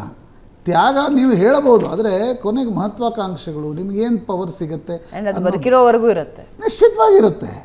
ಶಾಮನೂರು ಶಿವಶಂಕರಪ್ಪನವ್ರು ಎಷ್ಟು ವರ್ಷ ಆಯ್ತು ಈಗ ಚುನಾವಣೆಗೆ ನಿಂತು ಗೆಲ್ಲಿಲ್ವಾ? ಇದು ಅಧಿಕಾರ ಅನ್ನೋದಕ್ಕೇನು ನಿವೃತ್ತಿಯ ವಯಸ್ಸು ಇರಲ್ಲ. ನೀವು ನಿವೃತ್ತಿಯ ವಯಸ್ಸನ್ನು ಹಾಕ್ಬೋದು, ಅವಾಗ ಅದು ಎಲ್ಲರಿಗೂ ಹಾಕಬೇಕಾಗತ್ತೆ. ಈಗ ಈಶ್ವರಪ್ಪನವ್ರಿಗೆ ಅನ್ಸದೆ ಯಡಿಯೂರಪ್ಪನವ್ರ ಮಗನಿಗೆ ಅಧ್ಯಕ್ಷ ಸ್ಥಾನ ಸಿಗ್ತಾ ಇದೆ, ನನಗೆ ಯಾಕೆ ಸಿಗ್ತಾ ಇಲ್ಲ ಅಂತಕ್ಕಂಥ. ಎರಡನೇದು ನನಗನ್ಸ್ತಕ್ಕಂಥದ್ದು, ಈಗ ಈಶ್ವರಪ್ಪನವರು ಕೂಡ ಸಂಗೊಳ್ಳಿ ರಾಯಣ್ಣ ಬ್ರಿಗೇಡ್ ಮಾಡಿದರು, ಇಡೀ ಸಂಘಟನೆ ಅದು ಇದು ಅಂತ ಓಡಾಡಿದರು. ಕೊನೆಗೆ ಅಮಿತ್ ಶಾ ಅವರು ಕರೆದು ದಿಲ್ಲಿಯಲ್ಲಿ ಸಭೆ ನಡೆಸಿದಾಗ ಸಂಗೊಳ್ಳಿ ರಾಯಣ್ಣ ಬ್ರಿಗೇಡನ್ನು ಕೈ ಬಿಟ್ಬಿಟ್ರು. ಈಗಲೂ ಬಿಡ್ತಾರಾ ಅಂತಕ್ಕಂಥ ಪ್ರಶ್ನೆ ಇದೆ ನನಗನ್ಸುತ್ತೆ. ಇಷ್ಟು ಮುಂದಕ್ಕೆ ಹೋಗ್ತಾರೆ ಅಂತ ಅನಿಸುತ್ತೆ ಆರಂಭದಲ್ಲಿ ಪ್ರಶಾಂತ್? ಅಲ್ಲ, ಅದಕ್ಕೆ ನಾನು ಹೇಳಿದೆ, ಅವರಿಗೆ ಏನೂ ಸಿಗಲ್ಲ ಅನ್ನೋದು ಗೊತ್ತಾದಾಗ ಈಶ್ವರಪ್ಪನವರು ಬಂಡ ಎದ್ದಿದ್ದಾರೆ. ಈಗ ಅವರು ದಿಲ್ಲಿಗೆ ಹೋಗ್ತಾರೆ, ಎರಡು ಆಪ್ಷನ್ಸ್ಗಳು. ಒಂದು, ಈಶ್ವರಪ್ಪನವರು ದಿಲ್ಲಿಗೆ ಹೋಗಿ ಕೂಡ ನಾನು ಅಭ್ಯರ್ಥಿ ಆಗಲ್ಲ ಅಂತ ಹೇಳಲಿಲ್ಲ ಅಂತಂದರೆ ಅವ್ರಿಗೂ ಬಿ ಜೆ ಪಿಗಿರೋ ನಂಟು ಮುಗಿಯುತ್ತೆ ಅಂತ ನನಗನ್ಸುತ್ತೆ. ಯಾಕಂದರೆ ಮುಂದಿನ 4 ವರ್ಷ ಚುನಾವಣೆ ಇಲ್ಲ. ಹೌದು, 4 ವರ್ಷ ಚುನಾವಣೆ ಇಲ್ಲದೆ ಇರೋದ್ರಿಂದ 4 ವರ್ಷದಲ್ಲಿ ಏನೆಲ್ಲ ಆಗತ್ತೆ ಯಾರಿಗೆ ಗೊತ್ತು. ಒಂದು ವೇಳೆ ಅವರು ಅಭ್ಯರ್ಥಿ ಹಿಂದೆ ತೆಗೆದುಕೊಂಡ್ರೆ high command has to give something.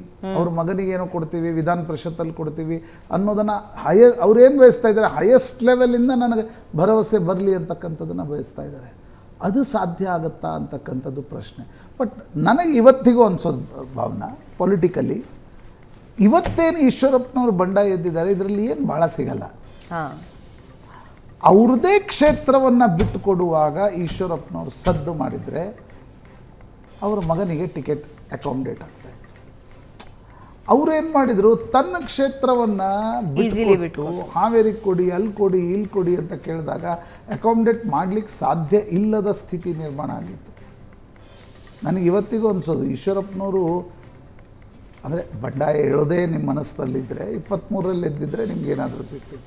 ಈಗ ಜಗದೀಶ್ ಶೆಟ್ಟರು 23ರಲ್ಲಿ ಸುಮ್ಮನೆ ಕೂತಿದ್ರೆ 24ರಲ್ಲಿ ಅವ್ರಿಗೆ ಯಾವುದಾದ್ರೂ ಇಂಪಾರ್ಟೆಂಟ್ ಹಾವೇರಿ ಗಿವೇರಿ ಕ್ಷೇತ್ರ ಸಿಗೋದು. ಬೆಳಗಾವಿಗೆ ಹೋಗಬೇಕಾಗಿರ್ತಕ್ಕಂಥ ಪರಿಸ್ಥಿತಿ. ಎರಡೂ ವೈರುಧ್ಯನೇ. Timing of the rebel is also important in politics and different from one to other. ಈಗ ಒಂದು ಈಶ್ವರಪ್ಪನವ್ರು ನೋಡಿ, ನನಗಂತ ಶಿವಮೊಗ್ಗದಲ್ಲಿ ಭಾಳ ಏನೋ ಡೆಂಟ್ ಮಾಡಲಿಕ್ಕೆ ಸಾಧ್ಯ ಆಗುತ್ತೆ ಅಂತ ಕುರುಬರ ಮತಗಳನ್ನು ಪಡೆದ್ರೆ it will help B J P. ಆದರೆ ಉಳಿದ ಭಾಗಗಳಲ್ಲಿ ಕುರುಬರ ಮತಗಳಲ್ಲಿ ಒಂದು 20,000 ಬರ್ತಿತ್ತು ಅಂತ ಅನ್ಕೋಣ, ಒಂದು 10,000 ಕಡಿಮೆ ಆದರೂ ಕೂಡ ಅದು B J P. Shettar case, Shettar ಅವರಿಗೆ ಅದರ ಲಾಭ ಆಗಿಲ್ಲ, ಆದರೆ ಕಾಂಗ್ರೆಸ್ಸಿಗೆ ಅದರ ಲಾಭ ಆಯಿತು, ಅದರ ನಷ್ಟ ಆಗಿದ್ದು ಬಿಜೆಪಿಗೆ. ನಷ್ಟ ಈಶ್ವರಪ್ಪನವ್ರಿಗಾಗ್ಬೋದು ಶಿವಮೊಗ್ಗದಲ್ಲಿ, ನಷ್ಟ ಬಿ ಜೆ ಪಿಗೂ ಬೇರೆ ಭಾಗಗಳಲ್ಲಾದರೆ ಅದರ ಲಾಭ ಕಾಂಗ್ರೆಸ್ಸಿಗೆ ಆಗುತ್ತೆ. ನಿಮಗೆ ನೋಡಿ, ಈ ಬಾರಿ ಯಾವುದೇ ಸೀಟ್ನಲ್ಲಿ ನಿಮ್ಮ 3-3.5 ಲಕ್ಷದ ಅಂತರದಲ್ಲಿ ಕರಾವಳಿ ಬಿಟ್ಟರೆ ಸ್ವಲ್ಪ ಮುಂಬೈ ಕರ್ನಾಟಕದ ಕೆಲ ಸೀಟ್ಗಳನ್ನು ಬಿಟ್ಟರೆ ದೊಡ್ಡ ಮಾರ್ಜಿನ್ ಇರಲ್ಲ. ಸಣ್ಣ ಮಾರ್ಜಿನಲ್ಲಿ 10,000 vote is a very significant. Correct 10,000 ತುಂಬ ದೊಡ್ಡ ಅಂತರನೂ ಅಂತ ಅನ್ನಿಸ್ಕೊಳ್ಳುತ್ತೆ. ಲಿಕ್ಕರ್ ಸ್ಕ್ಯಾಮ್ನಲ್ಲಿ ಎಎಪಿ ಸಂಸದ ಸಂಜಯ್ ಸಿಂಗ್ ರಿಲೀಸ್ ಆಗಿದ್ದಾರೆ. ಅಂದರೆ ಅವರಿಗೆ ಬೇಲ್ ಸಿಕ್ಕಿದೆ. 6 ತಿಂಗಳ ಬಳಿಕ ಸುಪ್ರೀಂ ಕೋರ್ಟ್ನಿಂದ ಜಾಮೀನು ಮಂಜೂರಾಗಿದ್ದು, ಅಕ್ಟೋಬರ್ 4, 2023ರಲ್ಲಿ ಸಂಜಯ್ ಸಿಂಗ್ನ ಇಡಿ ಬಂಧಿಸಿತ್ತು. ನ್ಯಾಯಮೂರ್ತಿ ಸಂಜೀವ್ ಖನ್ನಾ ನೇತೃತ್ವದ ಪೀಠದಿಂದ ಜಾಮೀನು ಮಂಜೂರಾಗಿದೆ. ಸಂಸದ ಸಂಜಯ್ ಸಿಂಗ್ ರಿಲೀಸ್ ಆಗಿದ್ದು, ಕೇಜ್ರಿವಾಲ್ ಲಾಕ್ ಆಗಿದ್ದಾರೆ. ಸಿಎಂ ಕೇಜ್ರಿವಾಲ್ಗೆ ಮಾತ್ರ ಜೈಲಿಗೆ ಕಳಿಸಿದ್ಯಾಕೆ? ಎಲೆಕ್ಷನ್ ಮುಗಿಯೋವರೆಗೂ ಸಿಎಂ ಡಿಸಿಎಂಗೆ ಜೈಲ. ಮಾರ್ಚ್ 21ಕ್ಕೆ ಸಿಎಂ ಕೇಜ್ರಿವಾಲ್ನ ಇಡಿ ಬಂಧಿಸಿತ್ತು. ಫೆಬ್ರವರಿ 2023ರಲ್ಲಿ ಡಿಸಿಎಂ ಮನೀಶ್ ಸಿಸೋಡಿಯಾ ಬಂಧನ ಆಗಿದೆ. ಪ್ರಶಾಂತ್, ಸದ್ಯಕ್ಕಂತೂ ಸಿಎಂ ಡಿಸಿಎಂ ಇಬ್ಬರೂ ಕೂಡ ಜೈಲಲ್ಲಿದ್ದಾರೆ. ಆದರೆ ಸಂಜಯ್ ಸಿಂಗ್ಗೆ ಈಗ ಬೇಲ್ ಸಿಕ್ಕಿದೆ 6 ತಿಂಗಳಾದ್ಮೇಲೆ. ದಿನೇಶ್ ಅರೋರಾ ಅನ್ನೋ ಆರೋಪಿ ಅಪ್ರೂವರ್ ಆದ ಮೇಲೆ ಸಂಜಯ್ ಸಿಂಗ್ ಬಂಧನ ಆಗಿತ್ತು. 6 ತಿಂಗಳಾಗಿತ್ತು ಜೈಲಿಗೆ ಹೋಗಿ. ಸಂಜಯ್ ಸಿಂಗ್ ಪರವಾಗಿ ಒಂದು ಜಾಮೀನು ಅರ್ಜಿ ಸುಪ್ರೀಂ ಕೋರ್ಟ್ಗೆ ಬಂದಿರತಕ್ಕಂಥ ಸಂದರ್ಭದಲ್ಲಿ ಅಭಿಷೇಕ್ ಮನು ಸಿಂಘ್ವಿ ಹೇಳಿದರು, 6 ತಿಂಗಳಾಯ್ತು ಅವ್ರು ಜೈಲಿಗೆ ಹಾಕಿ, ಯಾವುದೇ ಮನಿ ಟ್ರೇಲನ್ನು ತೋರಿಸ್ಲಿಕ್ಕೆ ಇಡಿಗೆ ಸಾಧ್ಯ ಆಗಿಲ್ಲ.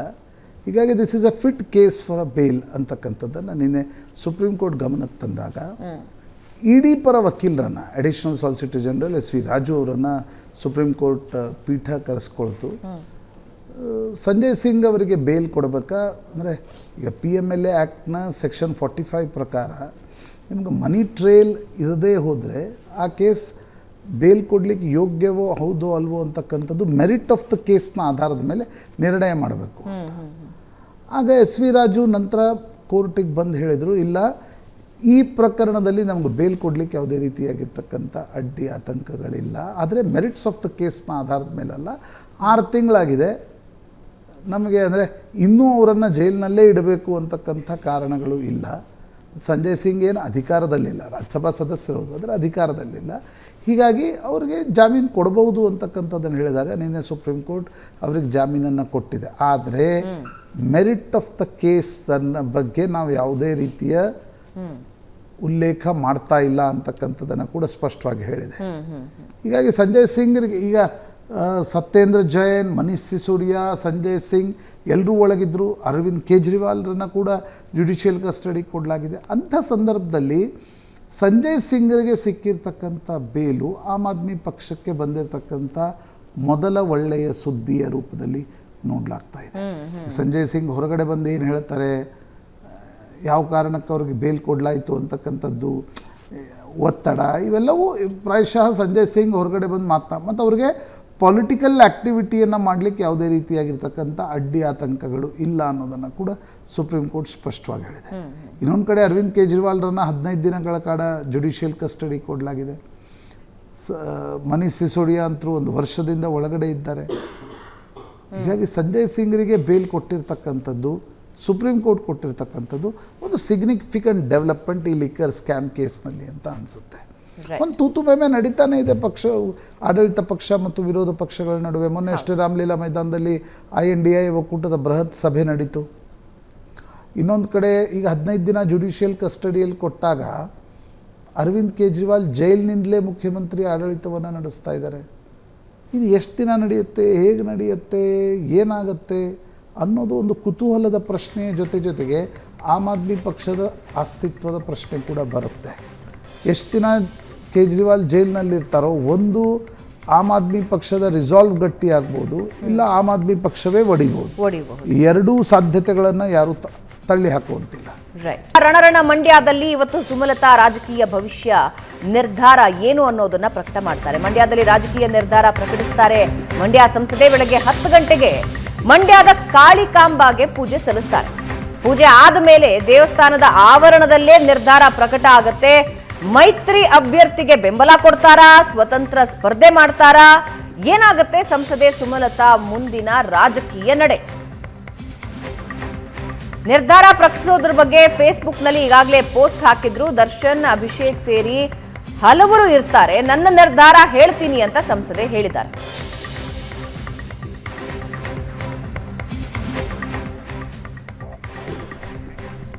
ಪ್ರಶಾಂತ್, ನಿನ್ನೆಯ ಒಂದು ಲೆಟರ್ ಇತ್ತಲ್ಲ, ಅದು ಎಲ್ರಿಗೂ ಧನ್ಯವಾದ ಹೇಳೋ ರೀತಿಯಲ್ಲೇ ಇತ್ತು.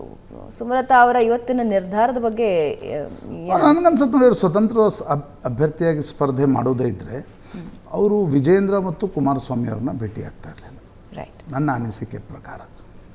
ಆಮೇಲೆ ನಿಮಗೆ ಸ್ವತಂತ್ರವಾಗಿ ಸ್ಪರ್ಧೆ ಮಾಡಲಿಕ್ಕೆ ಒಂದು ಕಾರಣ ಬೇಕಾಗತ್ತೆ. ಕಳೆದ ಬಾರಿ ಸುಮಲತಾ ಅವ್ರಿಗೊಂದು ಕಾರಣ ಇತ್ತು.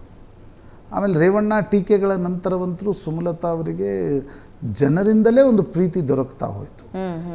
ಈ ಬಾರಿ ನೀವು ಪಾಲಿಟಿಕ್ಸ್ನಲ್ಲೂ ಅದಕ್ಕೊಂದು ಲಾಜಿಕ್ ಬೇಕಾಗತ್ತೆ, ಅದಕ್ಕೊಂದು ಟೈಮಿಂಗ್ ಬೇಕಾಗತ್ತೆ. ಆ ಟೈಮಿಂಗ್ ಈ ಬಾರಿ ಸುಮಲತಾ ಜೊತೆಗಿದೆ ಅಂತ ನನಗೆ ಅನಿಸ್ತಾ ಇಲ್ಲ. ಅವ್ರಿಗೆ BJP ಟಿಕೆಟ್ ಕೊಟ್ಟಿದ್ದರೆ ಮಾತು ಬೇರೆ ಇತ್ತು. ಆದರೆ BJP ಅದನ್ನು JDSಗೆ ಬಿಟ್ಟುಕೊಟ್ಟಾಗ ಅವರ ಸುಮಲತಾ ಅವರ ಬೇಡಿಕೆಯಂತೆ ನಿಖಿಲ್ಗೆ ಟಿಕೆಟ್ ಕೊಡದೆ ಕುಮಾರಸ್ವಾಮಿ ಅವರಿಗೆ ನಿಲ್ಲಿ ಅನ್ನೋದನ್ನು BJP ಹೇಳಿರುವಾಗ ಮಂಡ್ಯದಿಂದ ಸುಮಲತಾ ಅವರು ಪಕ್ಷೇತರರಾಗಿ ಸ್ಪರ್ಧೆ ಮಾಡ್ತಕ್ಕಂಥ ನಿರ್ಣಯ ತೆಗೆದುಕೊಳ್ತಾರೆ ಅಂತ ಅನ್ನಿಸ್ತಾ ಇಲ್ಲ. ಹಾಗೆ ತೆಗೆದುಕೊಳ್ಳೋದೇ ಇದ್ದರೆ ಅವರು ಇನ್ನೂ ವೋಕಲ್ ಆಗಿರ್ತಾಯಿದ್ರು ಡೇ 1ನಿಂದ. ಹಾಗೆ ತೆಗೆದುಕೊಳ್ಳೋದೇ ಇದ್ದರೆ ವಿಜೇಂದ್ರರನ್ನ ಮತ್ತು ಕುಮಾರಸ್ವಾಮಿ ಅವ್ರನ್ನಂತರೂ ಭೇಟಿಯಾಗಲಿಕ್ಕೆ ಅವರು ಒಪ್ತಾನೆ ಇರಲಿಲ್ಲ. ಒಪ್ಪಿದ್ದಾರೆ, ಅದರ ಅರ್ಥ ಸುಮಲತಾ ಈ ಬಾರಿ ತಣ್ಣಗಾಗಿದ್ದಾರೆ. ಬಟ್ ಕುತೂಹಲ ಏನು, ಅವರು ಇವತ್ತೇನು ಮಾತಾಡ್ತಾರೆ? BJP JDS ಮೈತ್ರಿ ಬಗ್ಗೆ ಅವರ ವಕ್ತವ್ಯ ಏನಿರುತ್ತೆ? ಕುಮಾರಸ್ವಾಮಿ ಕ್ಯಾಂಡಿಡೇಚರ್ ಬಗ್ಗೆ ಸುಮಲತಾ ಬೆಂಬಲ ಕೊಡ್ತಾರೋ ಅಥವಾ ಅವ್ರು ಕ್ಯಾಂಡಿಡೇಟ್ ಕೊಟ್ಟಿದ್ದಾರೆ ನಾನು ಸುಮ್ಮನೆ ಆಗ್ತೀನಿ ಅಂತ ಅಷ್ಟೇ ಹೇಳ್ತಾರೋ? ಇವೆಲ್ಲ ಅಂಶಗಳು ಮುಖ್ಯ ಆಗ್ತವೆ. ಪ್ರಶಾಂತ್, ಹೀಗೆ ಕೆಲವೊಂದು ಬಾರಿ ಅವಕಾಶಗಳು ತಪ್ಪಿದಾಗ ಪಕ್ಷದಿಂದ ಏನು ಸಿಗುತ್ತೆ ಅನ್ನೋದು ಕೂಡ ಪ್ರಶ್ನೆ ಆಗುತ್ತೆ. ಮುಂದಿನ ದಿನಗಳಲ್ಲಿ ಏನು ಹಾಗಿದ್ದೊಂದು ವಿಷಯನೂ ಚರ್ಚೆಗೆ ಬಂದಿರುತ್ತೆ. ಈಗ ತೇಜಸ್ವಿನಿ ಅನಂತಕುಮಾರ್ ಥರ ಎಲ್ಲರೂ ಇರೋದಕ್ಕೆ ಸಾಧ್ಯ ಇಲ್ಲ. ಅವಕಾಶಗಳು ತಪ್ಪಿದಾಗಲೂ ಕೂಡ ಪಕ್ಷದ ಪರವಾಗಿ ನಿಂತು ಕೆಲಸ ಮಾಡಬೇಕು ಅಂತಿಲ್ಲ. ಅಂದರೆ ತೇಜಸ್ವಿನಿ ಅನಂತಕುಮಾರ್ ಕೇಸ್ ಬೇರೆನೇ ನಾವು ನೋಡಬೇಕಾಗತ್ತೆ. ಉಳಿದವರು ಇವಾಗ ಸುಮಲತಾ ಅವರೇನು RSS ಹಿನ್ನೆಲೆಯಿಂದ ಬಂದಿಲ್ಲ, BJPಯ ಹಿನ್ನೆಲೆಯಿಂದ ಬಂದಿಲ್ಲ, BJPಗೆ ಸಪೋರ್ಟ್ ಮಾಡಿರೋದು. ಹಾಗಾಗಿ ವಾಟ್ ನೆಕ್ಸ್ಟ್, ನನ್ನ ಫ್ಯೂಚರ್ ಏನು ಅನ್ನೋದು ಇರುತ್ತೆ ಅವರಿಗೆ. ನನಗನ್ಸುತ್ತೆ ಸುಮಲತಾ ಅವ್ರಿಗೆ ತಮ್ಮ ಲಿಮಿಟೇಷನ್ಸ್ ಕೂಡ ಗೊತ್ತು. ಕಾಂಗ್ರೆಸ್ ಏನಾದರೂ ಸುಮಲತಾ ಅವ್ರಿಗೆ ಟಿಕೆಟ್ ಕೊಟ್ಟಿದ್ರೆ ನೀವು ಫೈಟ್ ಮಾಡಿದಾಗ ಅದೊಂದು ಬೇರೆ ವಿಷಯ.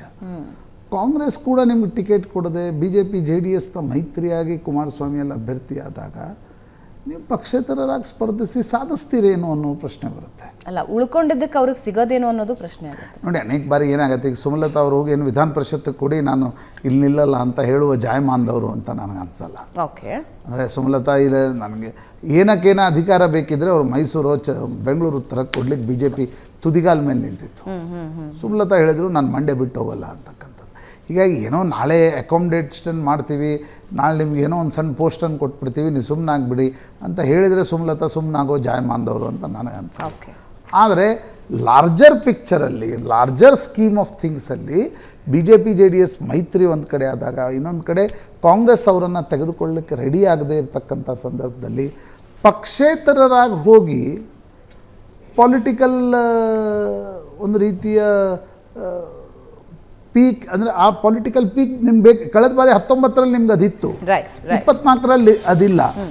ಅತ್ಯಂತ ಪೊಲಿಟಿಕಲ್ ಅಕ್ಯುಮನ್ ಇರ್ತಕ್ಕಂಥ ಸುಮಲತಾ ಅದನ್ನು ರೀಡ್ ಮಾಡದೆ ಪಕ್ಷೇತರ ನಿಲ್ತಾರೆ ಅಂತ ನನಗೆ ಈ ಹೊತ್ತಿನಲ್ಲಿ ಅನಿಸ್ತಾ ಇದೆ. Right, okay, thank you Prashant, ಚರ್ಚೆಯಲ್ಲಿ ಭಾಗಿಯಾಗಿದ್ದಕ್ಕೆ. ವೀಕ್ಷಕರೇ, ಇದು ಇವತ್ತಿನ ನ್ಯೂಸ್ ಅವರ್ ಮಾರ್ನಿಂಗ್ ಎಡಿಷನ್. ನೇರ ದಿಟ್ಟ ನಿರಂತರ ಸುದ್ದಿಗಾಗಿ ನೋಡ್ತಾ ಇರಿ ಏಷ್ಯಾನೆಟ್ ಸುವರ್ಣ ನ್ಯೂಸ್.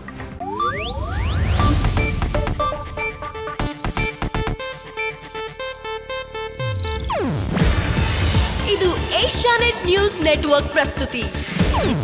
ನೀವು ನೋಡ್ತಿದ್ದೀರಾ ಏಷ್ಯಾನೆಟ್ ಸುವರ್ಣ ನ್ಯೂಸ್.